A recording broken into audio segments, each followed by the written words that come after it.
Hi guys. Lately I've been hearing a little bit about the idea of 4K gaming coming around. I'll be honest. I really don't think that it's gonna really take off. I know it's kind of disappointing to some people. I know some people really kind of look forward to it because they're thinking about buying another TV and stuff. I just don't see it happening, at least right now. So, um, and that's not even from the lack of power with the consoles, because there's always like PCs that can eventually do it. So, um, I really don't think that it's a hardware issue. I think it's going to be more of a both a provider thing and also a consumer thing. I really just don't see it happening as of now. So, with the providers, not only do we have to look at the actual game manufacturers, but we also have to look at providers of other things that TVs are going to be used for. Um, Mainly like actual TV, like from cable or satellite providers, or like DVDs or Blu-rays or anything like that. With stations, I really don't think that they're gonna want to like spend money to buy like 4K projectors and stuff like that. Especially because like maybe 15 years ago or whatever, they just bought high definition cameras that they can use. So, um, and even less time for like local broadcasters that just put in like high definition cameras like locally. I would say like maybe like 5 years ago, maybe 10, something like that. I just don't see them really wanting to go to like higher definition standards. I know that they can do like up converting and stuff like that, but really the law of diminishing return comes into effect here. Going from like a 720p or 1080i up to like 1080p for satellite providers and some cable services and stuff. You know, um, that was really okay because the bandwidth really didn't increase that much, but when you're going to 4K, you're looking at 4 to 8 times the actual bandwidth increase. Um, might not sound like a whole bunch from like if you're just watching regular things like on TV and stuff, but um, I can say from my experiences trying to upload stuff on YouTube, um, even a small increase can really affect your videos. Like it'll affect time because currently you can upload up to 128 gigabytes for a file up here on YouTube, um, and there is a big difference between uploading like 25 minute video in 720p than it is trying to upload it in 1080p because you're just not going to be able to do it. You would have to do it at like I would say maybe 15 minutes, maybe 10. I think that you can upload larger files like if you're signed up like do special things like through YouTube and stuff. But just regular people try to upload stuff that really don't care about making money or anything on here. Then you're stuck at 128. Plus, there's a thing with disc manufacturers and actual like cable providers and service providers and stuff like that. They look over the last couple of years how there's been quote standards that have kind of come and gone, which kind of makes them worried. Like with the cable providers, when 3D came out, it was supposed to be the big thing that was going to be out for a long time, and it was when 3D sets came out, it was supposed to totally revolutionize the entire thing. Um, some providers like ESPN, they had actual 3D channels where you could watch various things like sports or whatever in 3D. It really sounded great and stuff, but the reason that they shut that thing down was um, I think 90% of the commercials that were on TV were for actual 3D sets, and it's like, well, why would you want to buy a 3D set if you just bought one? So, yeah, they eventually shut that thing down, I think. Um, plus, like with disc standards, it's a little easier to see this one, because if you think like over the last, you know, 10 years or so, how many formats have actually come and gone? Um, like DVD was big. It's not as big anymore.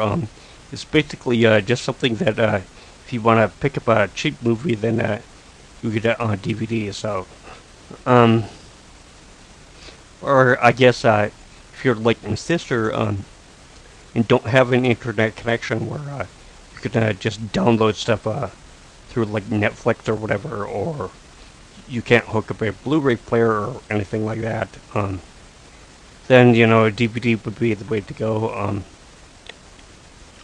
But they also stopped making things like HD DVDs, and a lot of people might remember this.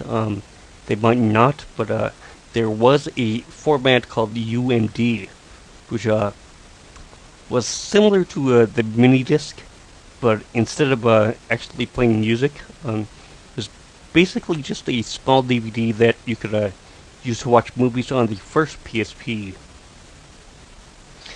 As for the consumer, I really don't know if it's going to be necessary or not. It's gonna kind of depend on what actual games you'd like to play. If you like I'd say like first-person shooters or whatever, that is your main thing. And you really want like hyper realism, then 4K is definitely gonna be the way to go eventually. As I said, not right away or anything, but like me, I play a lot of anime-based RPGs, um, and a lot of cel-shaded games, and really for that, 4K would just kind of be a waste, because things will look quote a little more attractive, but very very very little. So, I was talking to one of my friends in Japan a couple of years ago when they decided to switch all the anime over to high definition standard. Does sound really great and stuff, but his point was what's really the point? It's not like it looks like it extremely bad in regular definition, and it's not like it looks like a really great in high definition. So, I just think that 4K will be nice eventually, but right now it would just be too overkill, I think. Again, we have to kind of look at the past. The graphical standards, I guess you could say, for each generation, you could kind of see the point of wanting to upgrade. Not quite as much now. And of course, this might change when they actually start making a lot of original games for like the Xbox One and PS4 and stuff, instead of just basically rehashing the old stuff from times before. But of course, to do that, we kind of have to get them to stop making a whole bunch of remastered games. A lot of sequel games, like sports games and first-person shooters. because a lot of times they really don't upgrade from generation before or the game before or anything. They just basically rehash the same one with like different maps or different scoring systems or different people's names in the game for actual characters, that kind of thing. So I'll kind of tie in sound effects and music into this because that is a little easier to see in the graphic one, I think. So, but if you look at the main console, the first main console that was sold, like the Atari 2600 and ColecoVision and stuff like that, I believe that those were 4-bit. Basically, music, a little bit of sound. They had really blocky characters that you really couldn't tell like what they were supposed to be. You would have to really use your imagination. And a lot of them really didn't even have backgrounds. It would have like one color, like a green if it was a field. A lot of times it'd be black. So not much variety with those. So then we bump up to the 8-bit systems. Most noticeably, the actual first Nintendo, which is probably the first console that many of us actually owned. So, but there we could see a massive upgrade. There was actual better sound effects. There was actual background music, and a lot of the characters were a lot more defined. You could actually tell what the sprites were. Sometimes you could actually see what their noses kind of looked like. Some of them even had a cheap version of shading on them. So, yeah, that was a noticeable increase in the graphic output, I think. Then we go up to the 16 bits, which were basically like the Super Nintendo and Sega Genesis and stuff. A lot better actual graphical depth, a lot better color palette, a lot sharper images, that kind of stuff. And really, like especially with the Super Nintendo, a lot better sound effects and almost CD quality audio with their music. So also a big upgrade. So going from the 16 bits to the 32 and 64, with the sound effects a little better. Some of them were really similar to the ones of the 16-bit era, so not much of an upgrade there. But the music did become a little clearer because now we had a CD quality sound. The unfortunate thing, though, is basically once they got up to that point,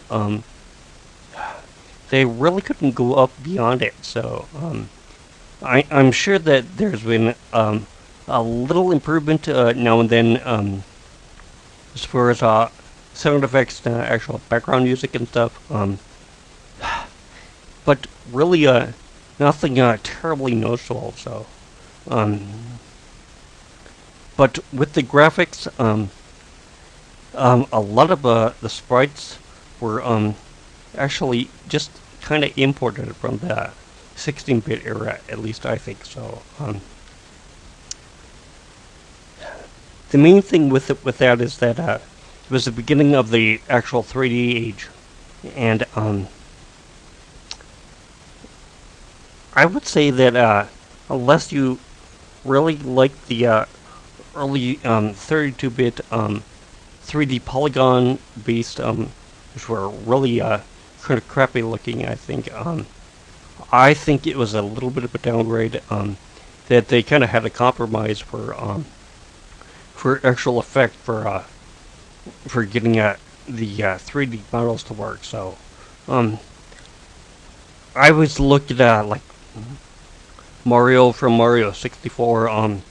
when he completes the level and he gives you the victory sign or whatever, to me it always looks like he's holding his hand backwards, but that's just my opinion. So,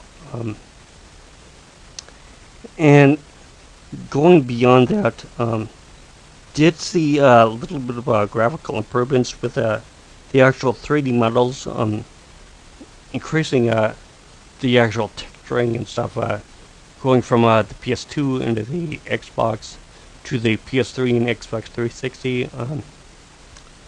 There was some upgrades and stuff, but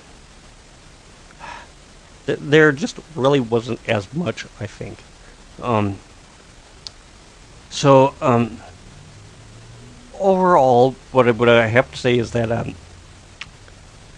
while 4K does seem like it'd be a great thing to have, right now, I just really don't think that it's going to be needed. I think that what they should concentrate on is making actual better quality of games, and make it so that when we spend money on one of their games, it's actually going to be worth it. So, but anyways, that was my 2 cents on 4K gaming. So, I will see you later.